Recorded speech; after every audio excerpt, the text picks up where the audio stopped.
Napakaganda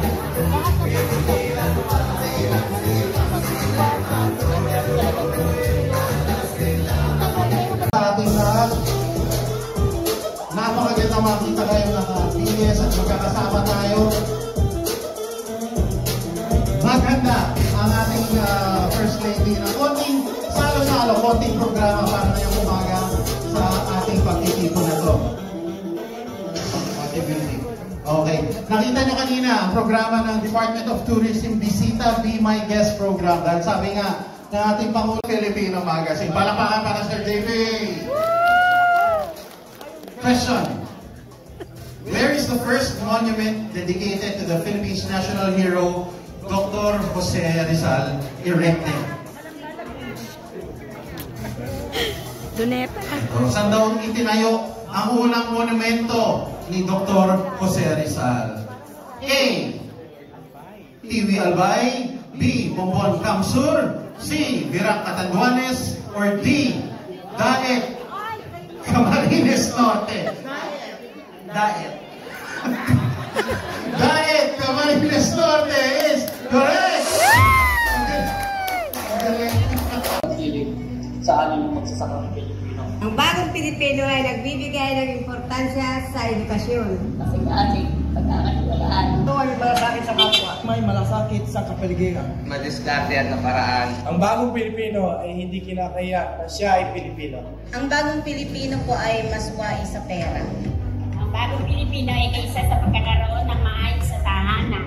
Ang bagong Pilipino ay bumibili ng produktong Pinoy. Ang bagong Pilipino ay panig sa kapayapaan. Hindi nangungutya kahit anumang kasarian. Ay tumutugon sa hamon ng nagbabagong klima. Ang bagong Pilipino ay tinatangkilik ang gawang-agam at teknolohiya. Ang bagong Kung hindi, in all industries, nandoon ang Pilipino. Diba po? From, nandyan po ang ating mga professionals, ang ating mga skilled workers, people from the care economy. Alam niyo po, I just came back from Europe because doon din, grabe ang kanilang pagre-recognize sa talent ng mga Pilipino.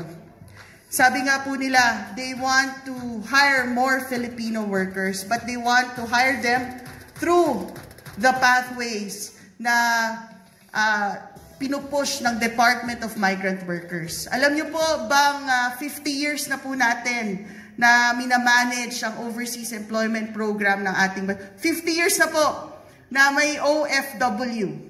Palakpakan naman po tayo, 50 years. Sino ba ang bagong bayani? May choknat. Magtataas na kamay, may choknat.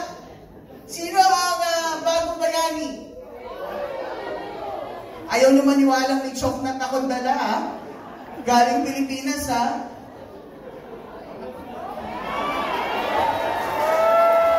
Alam ko, kumapang araw lang, pero siyempre gagawa siya ng paraan upang makita ang kababayan natin. Tama po?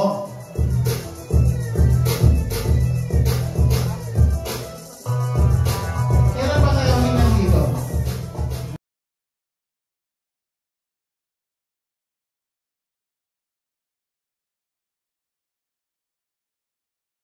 Sa ating lahat, napakaganda makita kayo ng PBS at magkakasama tayo.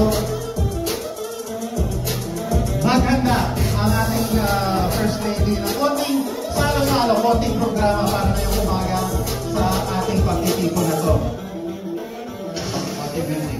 Okay. Nakita nyo kanina ang programa ng Department of Tourism, Bisita Be My Guest program. Dahil sabi nga ng ating Pangulo Filipino Magazine. Palakpakan para Sir JP! Question. Where is the first monument dedicated to the Philippines national hero, Dr. Jose Rizal, erected? Luneta. Saan daw itinayo ang unang monumento ni Dr. Jose Rizal? A. Tiwi Albay, B. Bombon Kamsur, C. Virac Catanduanes, or D. Daet Camarines Norte. Daet. Daet Camarines Norte is correct! magsasakang Pilipino. Ang bagong Pilipino ay nagbibigay ng importansya sa edukasyon. Kasi ating pagkakatiwalaan. Ito ay malasakit sa kapwa. May malasakit sa kapaligiran. Madiskartehan na paraan. Ang bagong Pilipino ay hindi kinakaya na siya ay Pilipino. Ang bagong Pilipino po ay mas wais sa pera. Ang bagong Pilipino ay kaisa sa pagkakaroon ng maayos sa tahanan. Ang bagong Pilipino ay bumibili ng produktong Pinoy. Ang bagong Pilipino ay panig sa kapayapaan. Hindi nangungutya kahit anumang kasarian. Ay tumutugon sa hamon ng nagbabagong klima. Ang bagong Pilipino ay tinatangkilik ang gawang agam at teknolohiya. Sino ba ang bagong bayani? May choknat. Magtataas na kamay, may choknat. Sino ang bagong bayani? Ayaw naman niwala may choknat akong dala, ha? Galing Pilipinas, ha?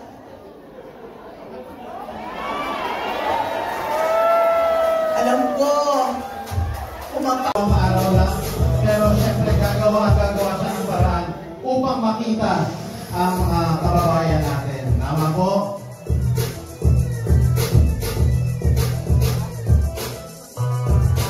Kailan ba kayo hinggang dito?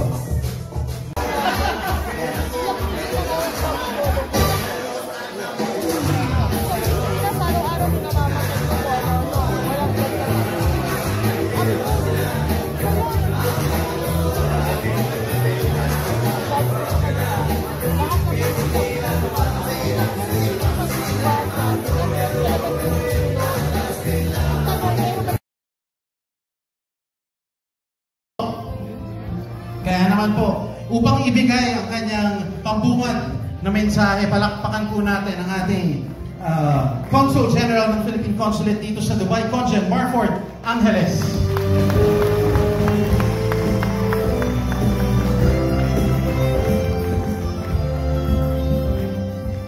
To the CEOs, business owners, entrepreneurs, they have built a good name and reputation of Filipinos. Therefore, we are highly respected and regarded in this country. They constantly strive to prove themselves.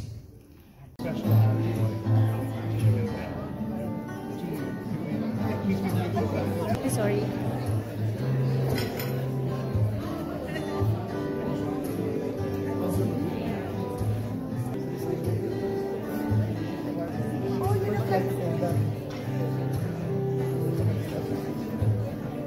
Habang tayo ay nagtatanghalian, alam nyo maraming kaganapan ang ginagawa ng ating pamahalaan sa Pilipinas. Ito ang ilan namin.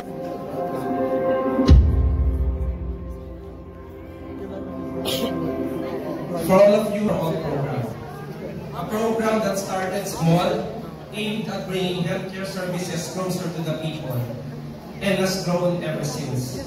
Having essential and quality laboratory procedures, including blood collection and analysis, X-ray, ultrasound, physical examination.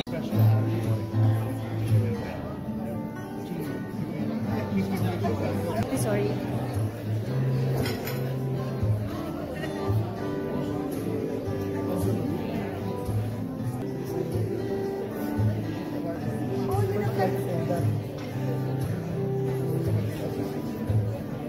Habang tayo ay nagtatanghalian, alam nyo maraming kaganapan ang ginagawa ng ating pamahalaan sa Pilipinas.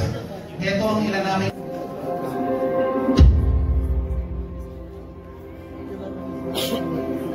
For all of you, our program. A program that started small, aimed at bringing healthcare services closer to the people, and has grown ever since. Having essential and quality laboratory procedures, including blood collection and analysis, X-ray, ultrasound, physical examination. Kaya naman po, upang ibigay ang kanyang pambungad na mensahe, palakpakan po natin ang ating Consul General ng Philippine Consulate dito sa Dubai, Consul Marford Angeles.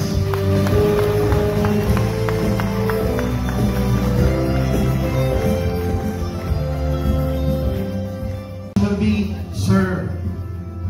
Welcome po sa ating mga panauhin. Kasama natin ngayong tanghalian ang iba pa nating delegasyon at opisyales, kabilang sina Special Envoy to the UAE, Ms. Catherine Yu Marford Angeles. Special Envoy to China, Sir Benny Tachico. Ms. P.Y. Kaunan. Of course, renowned designer, Sir Jonathan Mati. Maharlika Investment Corporation President and CEO, Sir Joel Consing. Former Special Envoy to the UAE, Mr. Norman Wee.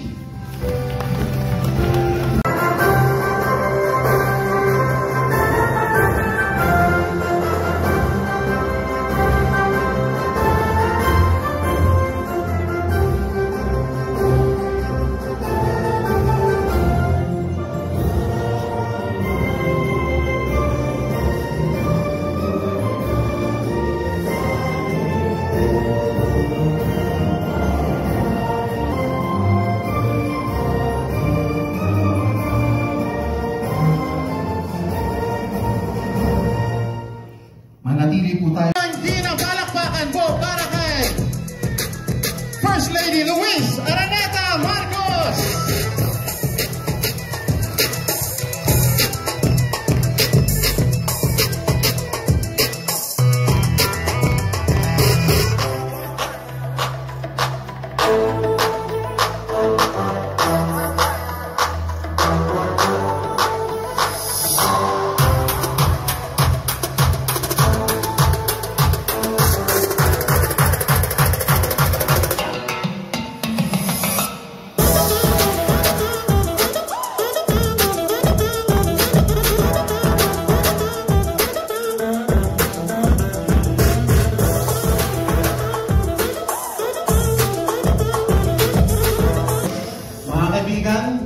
Manatili po tayong nakatayo at sabay-sabay bilang isang nagkakaisang bayan awitin ang pambansang awit ng Pilipinas.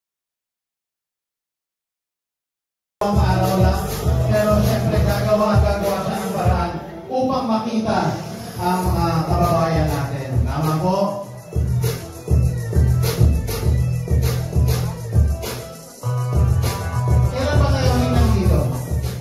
Ating lahat, napakaganda makita kayo ng BS at magkakasama tayo. Maganda ang ating First Lady na konting salo-salo, konting programa para ngayong umaga sa ating pagtitipon na to. Okay. Nakita nyo kanina ang programa ng Department of Tourism, Bisita Be My Guest program. Dahil sabi nga ng ating Pangulo, hindi na palakpakan po para kay First Lady Luis Araneta Marcos.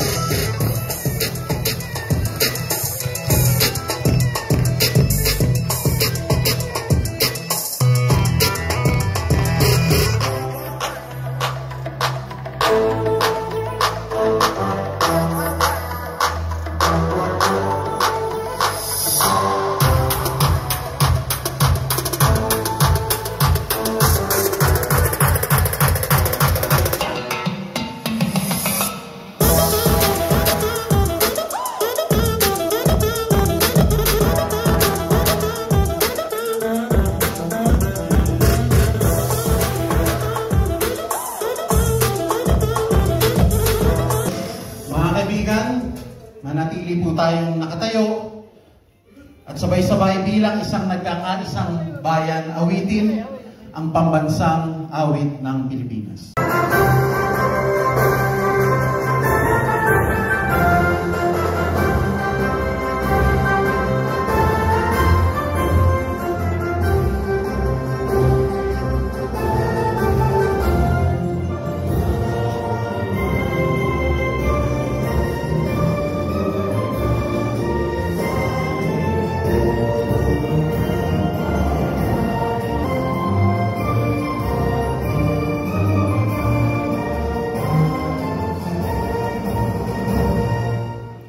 Manatili po tayo. Dear kabayans, sorry po ako po ay humihingal. Magandang hapon po sa inyong lahat. It is with immense pride and great pleasure that I welcome you to this extraordinary gathering today. We are honored to have with us the First Lady of the Philippines, Madam Marie Luis Lisa Araneta Marcos. Her presence actually is a sweet precursor and a partial fulfillment of the promise made by His Excellency President Bongbong Marcos last November that soon he will visit the UAE. We are thankful for this rare and precious chance to meet, hear, and shake hands with our dear First Lady. Her presence here tells us that the President is serious when he said that he really was yearning and looking forward to be with us. And for that, we are thankful, Madam First Lady.